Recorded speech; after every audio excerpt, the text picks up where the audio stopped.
morning, everybody. There is no mistake. While each one of us is a unique individual on this planet, a tree, a plant, an animal, each one of us, even a grain of sand, contributes, especially in this universe. It is this special contribution and not the individual that I call as genius. We always have been taught that genius is not normal. Genius is a freak of nature, and genius can never be me. I don't agree. I think all of us are natural geniuses, just blocked by social conditioning. To break that social conditioning today, I offer you my story. A story full of technological challenges and solutions. And hey, I'm not qualified. I'm a college dropout. I shouldn't be knowing anything about this. But if you agree, I probably have the right hairstyle. So, you're all familiar with this image. So let's take two industries, automobile and fabrication. And this is typical of an automobile plant. Multiple robots basically coordinating perfectly to produce the same car repetitively. Everything in this plant is predictable, organized, planned, everything. However, let's take this. This is L&T Hasira. 5,500 people. Every job is different. The raw material has large variations. The input drawings have mistakes. And the operators are computer illiterate. The point is, how do we take all these variables and make a robot do that? We have to map the miracle of the human mind into a robot. To do that, we have to change the entire Bible of robotics. Shape recognition software mimics the human mind's ability to distinguish patterns. The entire structure of the robot program was changed from fixed to flexible, making the robot able to check, recalculate, and recalibrate itself on the fly in real time. This is a classical man versus machine conflict. Labor unions versus robotics. And guys, I bet my company on this. The question I had to ask myself when I stood in front of you today is what gave me the courage to bet my entire company on this? I have only one explanation. I believed in my genius. And so, I'm asking all of you to believe in yours. Our next challenge is red hot steel at 1,000 degrees centigrade. Every minute, this plate changes its dimensions. You need critical intelligence to predict the behavior of this red hot steel. Previously, this plate used to be cut manually, transported, and then recut, taking over 1 month. Today, our system is completely unmanned and takes just 8 minutes. Thank you. And all of this robotic intelligence has been done right here in Pune, in Boston. My 70-man team, some of them are here today. The amazing thing is, they are not PhDs. They are not super qualified. They're just inspired. And I can't thank them enough for the courage of their convictions. For me, that is the hallmark of genius. Thank you. For our next challenge, we go 60 meters up in the air into the world's largest grassroots refinery, Reliance Jamnagar, an on-site plant modification under extreme pressure and extreme time conditions. I was working 36 hours without stop because each hour costed 4 crores and the whole project didn't go as per plan. You know, the risk on this was so high that the head of the project, okay, he couldn't forget about it. 3 years later, he calls me and says, Hughen, we were crazy to do something that the world has never seen before. That steel that you're seeing there, that entire thing went magnetic. The plasma beam backfired and the robot almost caught fire. Guys, it can't go that wrong. But believe me, it did.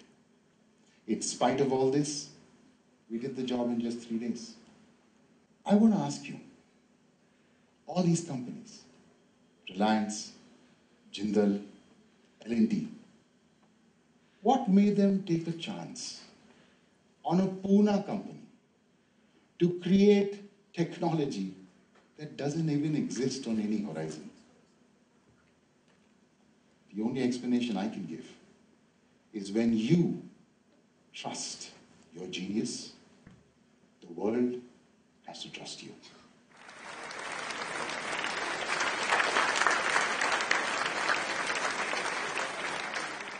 Our next challenge is a box outside the box.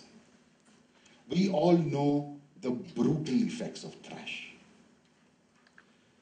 Our rivers are becoming sewers. Our groundwater is becoming toxic. Hey, we're choking on the air that we breathe. Is there any way out? My focus is to use the heat of a plasma to recycle the energy from any waste.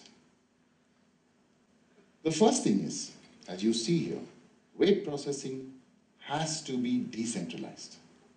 Because anything central, as you can see there, is going to be a logistical nightmare, highly power intensive, and completely inefficient. So starting with a 20-foot container and going up to what my dream is, a washing machine sized equipment that will process waste in every household.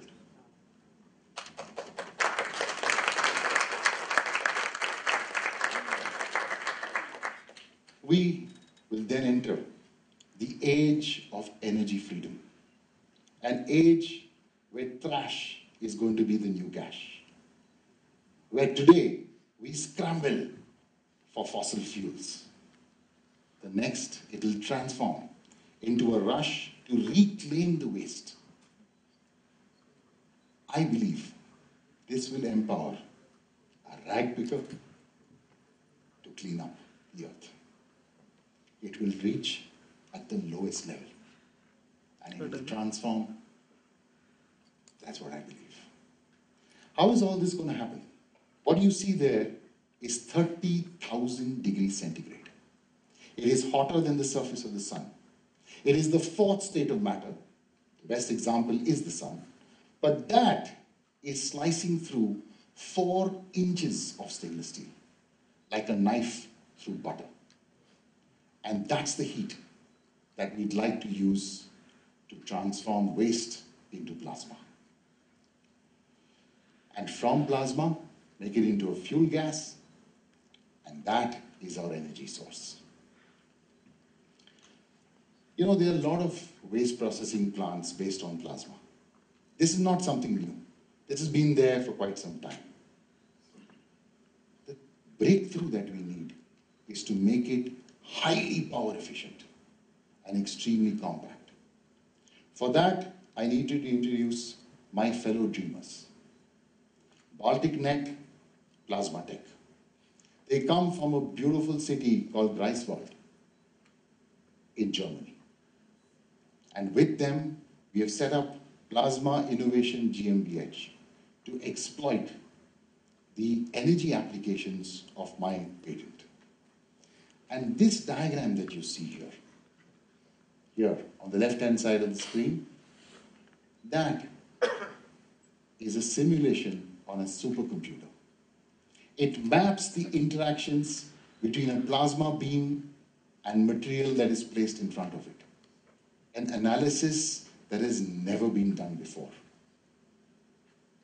That validates the plasma waste to energy system.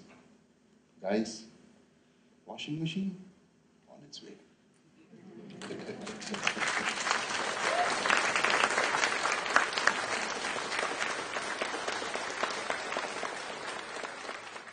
Plasma has been a 24-hour commitment for me. Ever since I've been 16. You know, if I was to explain and say, I've worked very hard, and it's been a lot of hard work, you know, I think I would not be telling you the complete truth. Because in all that effort, there has been a sense of effortlessness. And the explanation I have for that is, if we define ourselves, which we normally do, as what do we do for a living? But if we shift it slightly, and instead of saying what we do for a living, we live what we do, then hard work is no longer hard. It is inspired. All we need to do is understand that the universe has got a vast intelligence.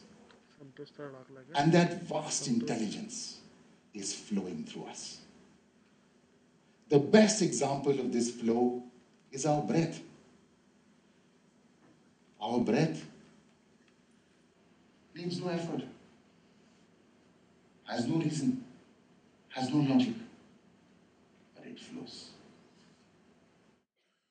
All I'm asking you is to trust it. We have complex problems today. And the problems seem to be going even more complex. Guys, let's unleash our creativity. Let's break forth with our creativity. And then there will be this flow of revolutionary solutions to meet